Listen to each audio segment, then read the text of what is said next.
హరి ఓం. ఇప్పుడు మనం చెప్పుకునేటువంటి అంశం ఏమిటి అంటే అండి, అన్నద ఏకాదశి. ఈ యొక్క అన్నద ఏకాదశి ఎప్పుడు చేయాలి, ఎందుకు చేయాలి, చేయడం వల్ల ఫలితం ఏమిటి అనేది ఇప్పుడు మనం ఈ వీడియోలో తెలుసుకుందాం. భాద్రపద బహుళ ఏకాదశిని అన్నద ఏకాదశి అంటారు. దీనినే అజమేధ ఏకాదశి అని కూడా అంటారండి. ఈ రెండు పేర్లు ఉన్నాయి. అజమేధ ఏకాదశి, అన్నద ఏకాదశి అని చెప్పి పిలుస్తూ ఉంటారు. ఇది చాలా పవిత్రమైనటువంటి ఏకాదశి, చాలా విశిష్టమైనది. ఏమిటి ఆ విశిష్టత అనేది ఇప్పుడు మనం తెలుసుకుందాం. సాధారణంగా ఏకాదశి అంటే విష్ణు భక్తులందరికీ కూడా చాలా ప్రీతికరమైనటువంటిది. అంతేకాకుండా మానవ జీవితంలో ఒక్కసారైనా సరే ఏకాదశి ఉపవాసం చేసినట్లయితే సమస్త పాపాలన్నీ కూడా తొలగిపోతాయి అని చెప్పి అనేకమైనటువంటి పురాణాలన్నీ కూడా చెబుతూ ఉన్నాయి. సాక్షాత్తు కొన్ని సందర్భాల్లో అయితే శ్రీ మహావిష్ణువు కూడా చెప్పడం జరిగింది. ఈ యొక్క ఏకాదశికి ఏ భక్తుడైతే తులసిని అర్చించి తులసితో నన్ను పూజ చేస్తాడో అటువంటి వాడికి మోక్షాన్ని మరియు సమస్త పాపముల నుండి కూడా విముక్తి అవుతాడు అని చెప్పి సాక్షాత్తు శ్రీ మహావిష్ణువే చెప్పి ఉన్నాడు. అన్నద ఏకాదశి విశిష్టత ఏమిటి అంటే, అన్నద అంటే అన్నం అందించేది, అన్నం ప్రసాదించేది అని చెప్పి అర్థం. అన్నదానం చేయడానికి కారణమైనటువంటిది అని చెప్పి కూడా దీనికి అర్థం వస్తుంది. ఈ ఏకాదశి వ్రతం చేయడం వల్ల అన్నదానం చేసినటువంటి ఫలితం వస్తుంది. ఎప్పుడు అన్నానికి కొరత ఉండదు, అలాగే పేదరికం కూడా దరి చేరదు అని చెప్పి చెప్పబడుతోంది. అందుకే దీనిని అన్నద ఏకాదశి అంటారు. అందరూ కూడా గమనించండి. భవిష్య పురాణంలో యుధిష్ఠిరుడు కూడా భాద్రపద కృష్ణ ఏకాదశికి ఏకాదశి అని పేరు, ఈ అన్నద ఏకాదశి విశిష్టత ఏమిటి అని చెప్పి అడుగుతాడు. ఈ అన్నద ఏకాదశి ఎవరైతే ఆచరిస్తారో వారికి సహస్రం అంటే 1000 అశ్వమేధ యాగాలు చేస్తే ఎంతైతే ఫలితం వస్తుందో ఈ ఏకాదశి వ్రతం చేయడం వల్ల అంత ఫలితం వస్తుంది. 100 రాజసూయ యజ్ఞాలు చేస్తే ఎంతైతే ఫలితం వస్తుందో ఒక్క అన్నద ఏకాదశి వ్రతం చేస్తే అంత ఫలితం వస్తుంది. జన్మలో పాపాలన్నీ కూడా నిర్మూలనమవుతాయి అని చెప్పి చెప్పబడుతోంది.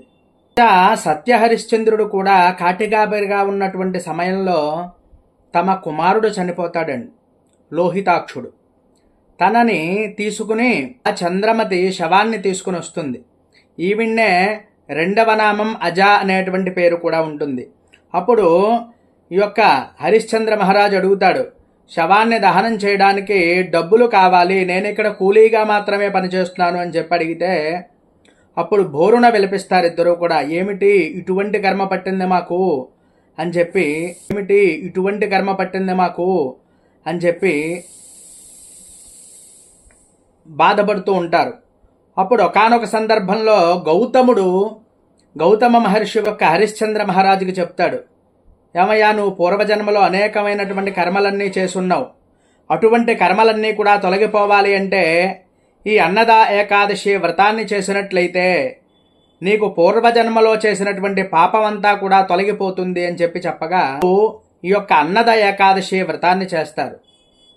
అప్పుడు తన కుమారుడు కూడా మళ్ళీ బ్రతుకుతాడు. చేసినటువంటి పాపాలు తొలగిపోవడానికి కూడా అద్భుతమైనటువంటి ఏకాదశి ఏది అంటే మనకి ఈ యొక్క అన్నద ఏకాదశి. అంతేకాకుండా ఇది మహాలయ పక్షాల్లో వస్తుంది. మహాలయ పక్షాల్లో పితృదేవతలందరికీ కూడా పితృయజ్ఞం చేసినటువంటి ఫలితం కూడా వస్తుందండి ఈ ఏకాదశి వ్రతం చేయడం వల్ల. అంత గొప్పది ఈ యొక్క అన్నద ఏకాదశి వ్రతం అండి. ఏకాదశి వ్రతం ఎలా చేయాలి అంటే, ఉదయాన్నే స్నానమాచరించి శుచి అయి విష్ణుమూర్తి వారికి పూజ చేసుకుని ఆ రోజు భగవన్నామస్మరణ జపించుకోవాలి.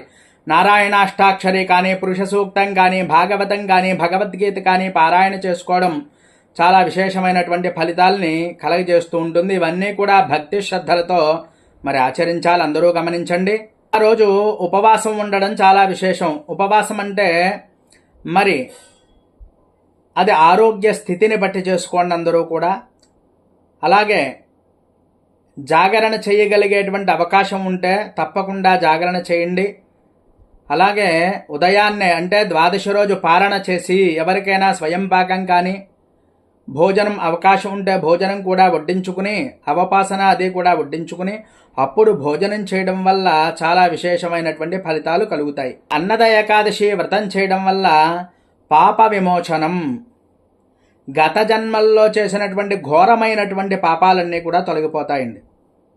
అనేకమైనటువంటి కోట్లాది మందికి అన్నదానం చేసినటువంటి ఫలితం లభిస్తుంది. దారిద్ర్యం అంతా కూడా తొలగిపోతుంది. ఆరోగ్య ఐశ్వర్యాలన్నీ కూడా కలుగుతాయి. చక్కనైనటువంటి ఆరోగ్యం కూడా కలుగుతుంది. ఏకాదశి వ్రతం చేయడం వల్ల పితృదేవతలు కూడా ఆశీర్వదిస్తారు. పితృదేవతల యొక్క అనుగ్రహం కూడా మన మీద కలుగుతుంది. అంతేకాకుండా అండి, ఘోరమైనటువంటి పాపాలన్నీ కూడా పోయి విష్ణులోక సాయుధ్యం కూడా కలుగుతుంది. కోసం త్యాగం చేసేటువంటి శక్తి లభిస్తుంది. అలాగే అన్నదానం ద్వారా కరుణ సేవా భాగ్యం చేసుకునేటువంటి అవకాశం కూడా భగవంతుడు మనకు కల్పిస్తాడు. ఇది కేవలం ఉపవాసమే కాదండి, మనసుని శుద్ధి చేయడం, ఇతరులకి అన్నాన్ని పంచడం, అన్నాన్ని ఆచరించడం అనేటువంటి సందేశాన్ని ఇస్తుందండి ఈ ఏకాదశి. ఇహలోకంలో సుఖ సంపదలు, పాప విమోచనం, దారిద్ర్య వినాశనం కూడా కలుగుతుంది. దాన సమానమైనటువంటి ఫలితం, విష్ణులోక ప్రాప్తి కూడా కలుగుతుంది. అటువంటి గొప్ప ఏకాదశి అన్నద ఏకాదశి. అందరూ కూడా గమనించి చక్కగా ఈ యొక్క ఏకాదశి వ్రతాన్ని చేసి విష్ణుమూర్తి వారి అనుగ్రహం పొందగలరు. ఇంకా ఎవరైనా మన ఛానల్ సబ్స్క్రైబ్ చేయకపోతే సబ్స్క్రైబ్ చేయండి. వీడియో మీకు నచ్చినట్లయితే లైక్ చేయండి, కామెంట్ చేయండి. ఎవరికైనా ఉపయోగపడుతుంది అంటే తప్పకుండా షేర్ చేయండి. హరి ఓం తత్సత్.